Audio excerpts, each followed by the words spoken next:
strong east wind.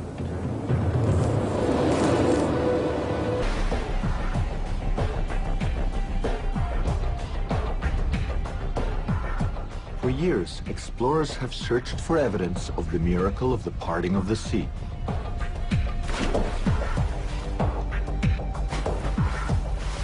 Director Tim Mahoney searched the globe for the world's leading archaeologists from Egypt, the Sinai, and Saudi Arabia.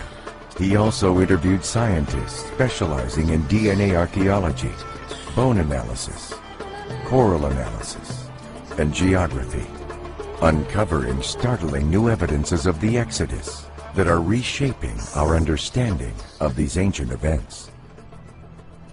The filming of this investigation lasted 7 years and involved Dr. Leonard Moeller, a DNA research scientist who investigated the biblical accounts with a uniquely scientific approach. For Dr. Moeller, it began in 1995 when he joined others to investigate the claims of the Exodus, looking for physical evidence on the bottom of the Red Sea.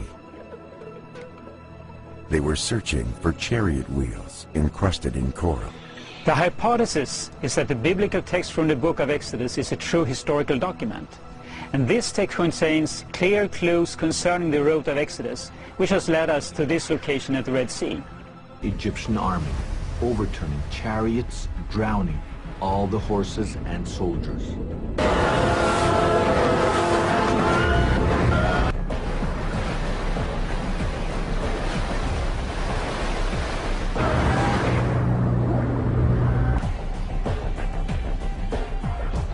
Archaeologists, what can you dig up which is going to prove the Exodus?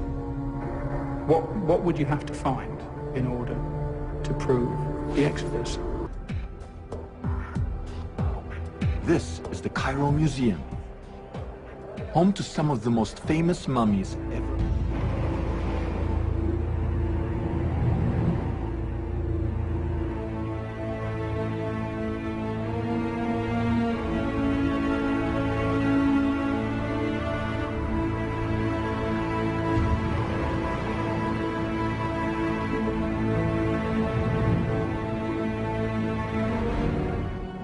Here is the man who confronted Moses.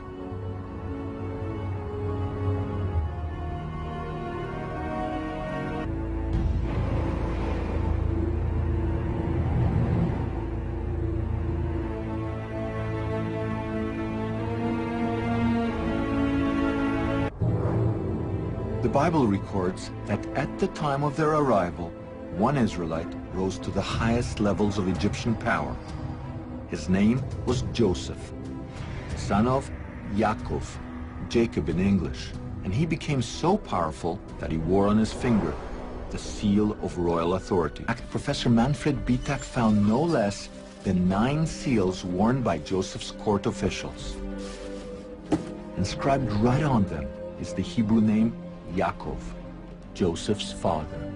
It's very strange that we found 9 seals with the name Jacob here.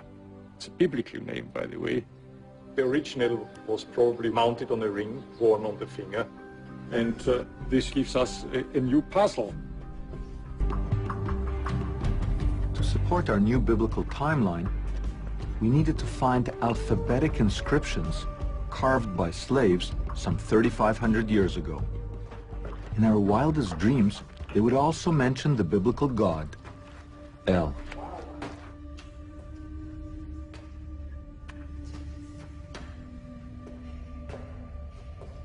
And sure enough, there are slave inscriptions here, and one of them records a 3,500-year-old cry. El, save me. This is the writing of a slave who worked in this mine. You can still see the chisel marks, which were part of the forced labor that the author of this inscription was involved in.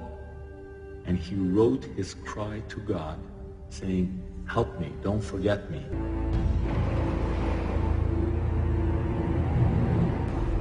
Incredibly, there is an Egyptian papyrus that tells the exact same story.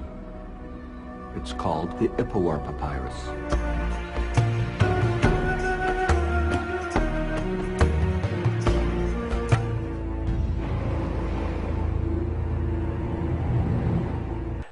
סופרים, היסטוריונים מצרים, כתבו מאמרים בנושא הזה שלקחו בני ישראל מהמצרים לפני יציאתם לסיני. והסופרים ההיסטוריונים האלה אמרו שאנחנו רוצים פיצוי, ויש אסמכתה לזה, כי זה מעוגן בתורה שבני ישראל הלוו תכשיטי זהב מהמצרים כדי לחגוג ולהחזיר אותם, אבל לא החזירו. אז הגיע הזמן, עכשיו אנחנו הולכים לקראת שלום, לבקש את הפיצויים, כן? והם מסתמכים על מה שכתוב בתורה. זה היה בשנת 78, בעיצומו של המשא ומתן על השלום. כי לפני זה אסור היה לקבל כסף מישראל, היא אויב.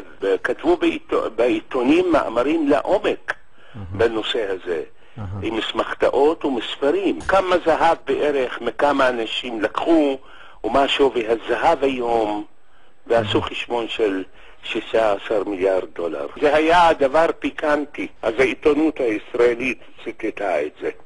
הצטרכנו לענות להם בכל ישראל בשידורים בשפה הערבית. הם תבעו קרוב ל-16 מיליארד דולר ריבית, כי באסלאם אסור לשלם ריבית. הם ויתרו לנו על הריבית.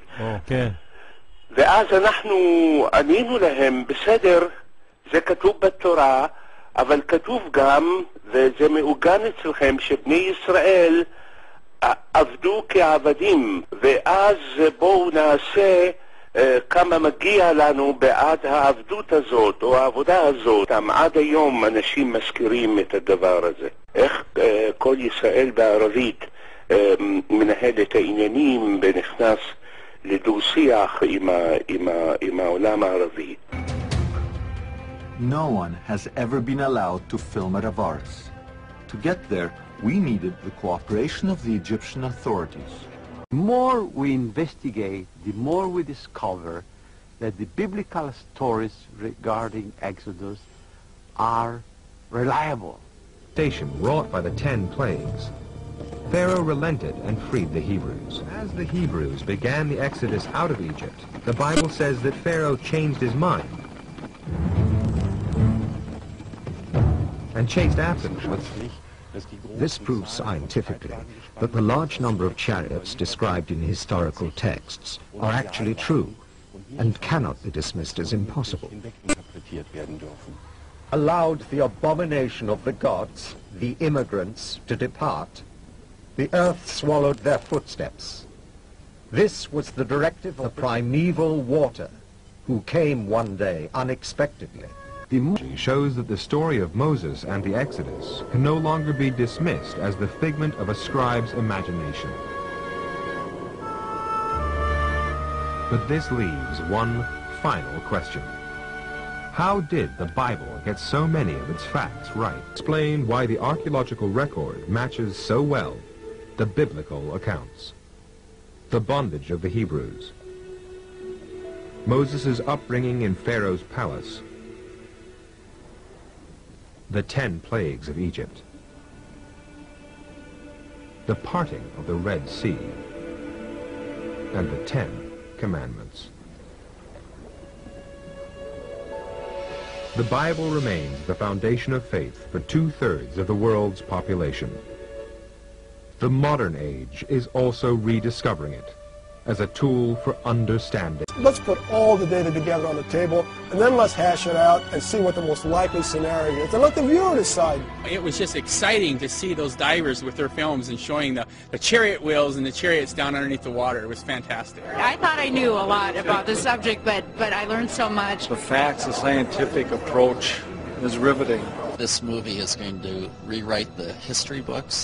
It'll rewrite the conventional wisdom of what we think about how the Exodus occurred.